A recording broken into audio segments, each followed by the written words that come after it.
Hello everyone, I am Aarti. Welcome to my YouTube channel Aarti English classes. अगर आप channel पे नए हैं तो चैनल को सब्सक्राइब करना मत भूलिएगा। Please do share and like the video. तो देखिए, आज की जो वीडियो है वो हमारी बेस्ड है एक्टिव पैसिव के ऊपर। जो मेरे व्यूअर्स हैं, जो मेरी वीडियोज़ को रेगुलर देखते हैं, उनको तो पता ही है कि मैं ऑलरेडी इसके ऊपर वीडियोज़ बना चुकी हूँ। लेकिन मेरे पास डिमांड आई है कुछ लर्नर्स की कि मैम आप टेंस वाइज बना दीजिए वीडियोस, क्योंकि वे जो वीडियोस मैंने बनाई है उसमें मैंने कुछ रूल्स बताए हैं, चेंजेस बताए हैं कि हर टेंस में क्या क्या चेंजेस आते हैं पैसिव बनाते वक्त।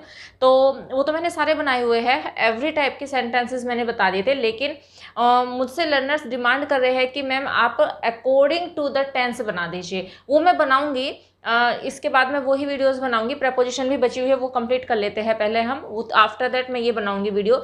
लेकिन यहाँ पे और ज़्यादा रिक्वेस्ट आ रही थी मेरे कुछ स्टूडेंट्स की एंड कुछ लर्नर्स की। वो कह रहे हैं कि मैम जो हु का कॉन्सेप्ट है पैसिव में, ऑलमोस्ट कुछ कुछ तो उनको समझ में आ गए हैं पैसिव्स, लेकिन जो हु वाले सेंटेंसेज होते हैं इंटरोगेटिव, उनमें वो बहुत ज़्यादा कंफ्यूज है कि हम हु वाले सेंटेंसेस को पैसिव में कैसे चेंज करें।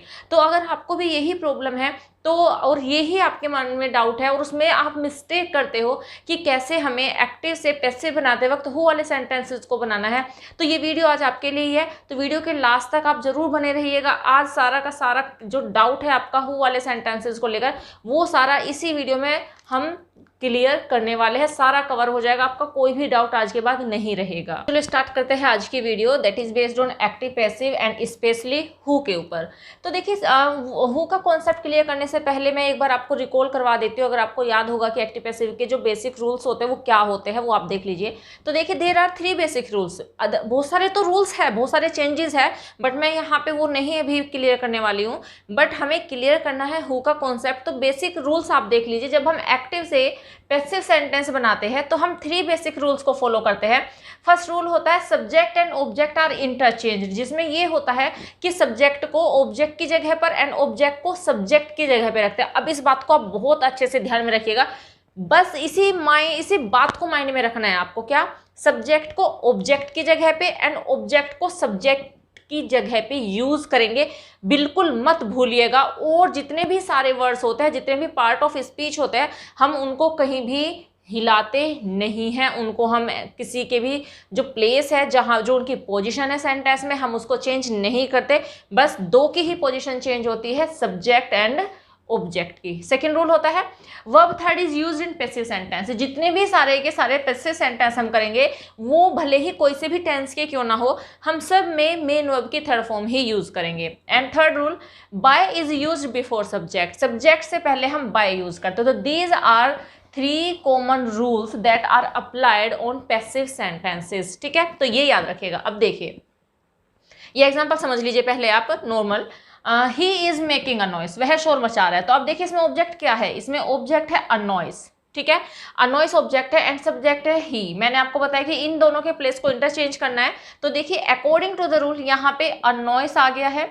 और जिन्होंने मेरी वीडियोस देखी होगी, अगर उनको पता होगा कि अगर इज आर एम सब्जेक्ट में आए हुआ है, तो मैंने बताया था बीइंग का यूज होता है। तो आ सब्जेक्ट हो गया, आफ्टर दैट हेल्पिंग वर्ब हो गई और इज के साथ में लग गया बीइंग। ठीक है, वो चार्ट मैंने लिखवाया था आपको। एंड मेन वर्ब थर्ड, चूंकि मेकिंग है, मेन वर्ब थर्ड हो जाएगी मेड। मैंने बोला है सब्जेक्ट से पहले बाय का यूज करेंगे, और ये भी मैंने आपको बताया था कि जब ही हम ऑब्जेक्ट की जगह पे लेके जाएंगे, बाय के बाद लेके जाएंगे, वो चेंज हो जाएगा हिम में। ठीक है, a noise is being made by him. Next example देखिए, they have done the work, वे काम कर चुके हैं। अब देखिए, ऑब्जेक्ट क्या है इसमें? The work. हेल्पिंग वर्ब क्या है? हैव। तो हम क्या करेंगे? सब ऑब्जेक्ट को लेके आएंगे सब्जेक्ट की जगह पे। तो ये हो गया the work, right? The work हो गया।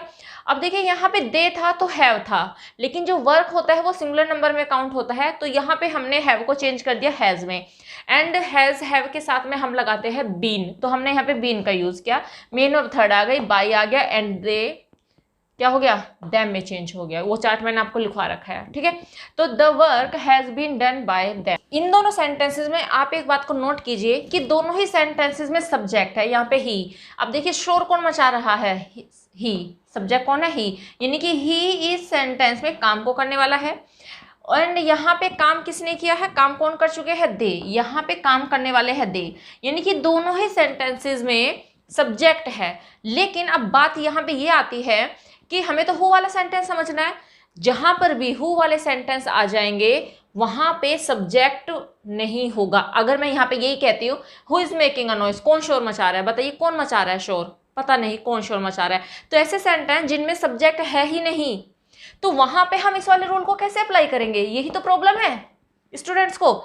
जब सब्जेक्ट में जब सेंटेंस में सब्जेक्ट है ही नहीं हमारे पास में, तो हम ये वाला रूल कैसे अप्लाई करेंगे। तो क्या करेंगे, जिन सेंटेंसेस में हु आ जाएगा वहां पे हम बाय के बाद क्या लिखे जाएंगे, यही कंफ्यूजन है।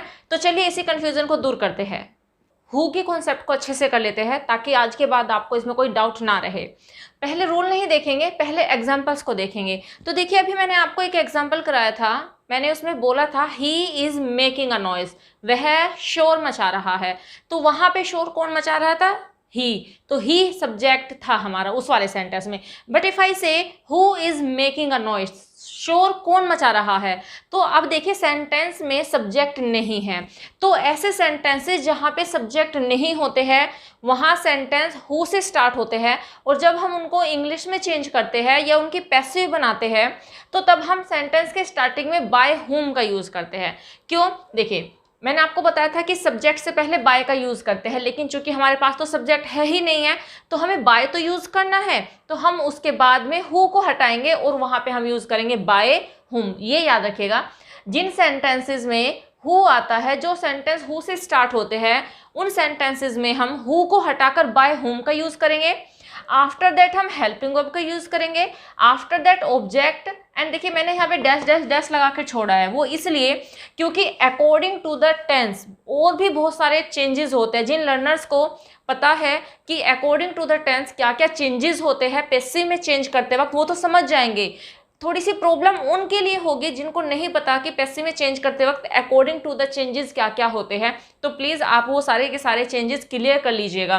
तो देखिए, तो ऑब्जेक्ट के बाद हम क्या करने वाले हैं, ऑब्जेक्ट के बाद अकॉर्डिंग टू द टेंस जो जो चेंजेस आएंगे वो यहाँ पर आएंगे, राइट। अब देखिए example, who is making a noise, शोर कौन मचा रहा है। अब देखिए स्टार्टिंग में मैंने क्या बताया, ये है हु, हमने हु को रिमूव किया, हमने उसकी जगह पे यूज किया बाय हुम।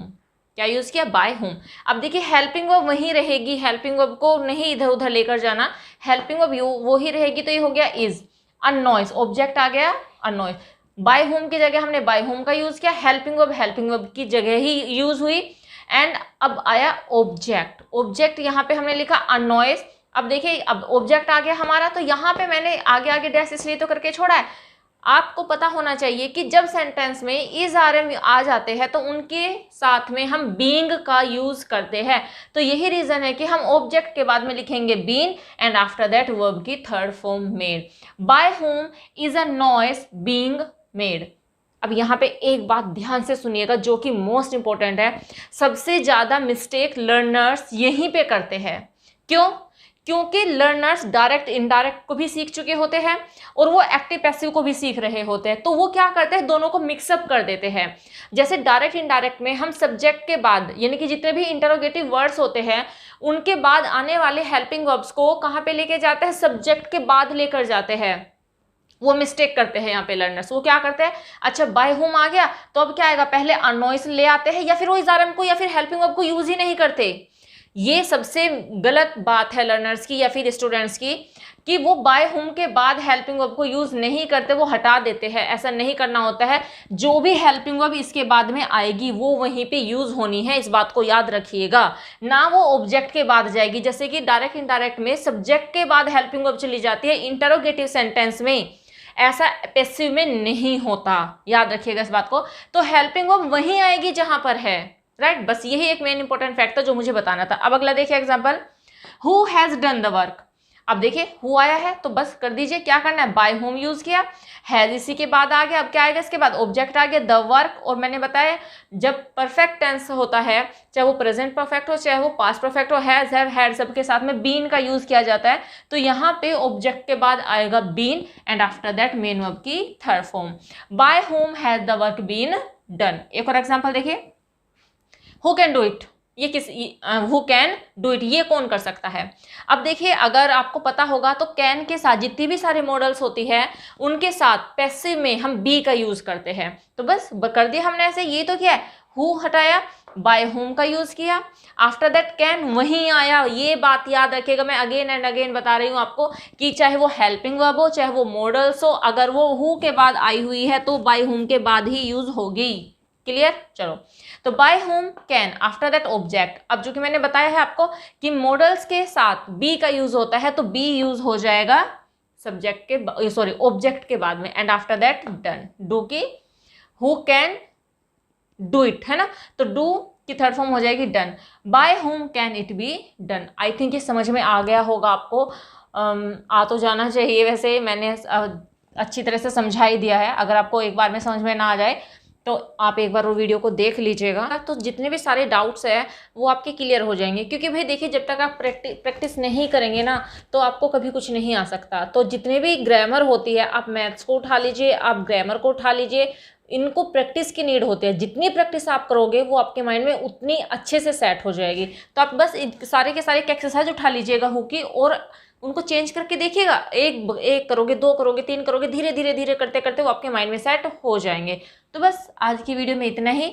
मिलते हैं नेक्स्ट वीडियो में। Till then bye bye, take care, stay healthy and keep learning.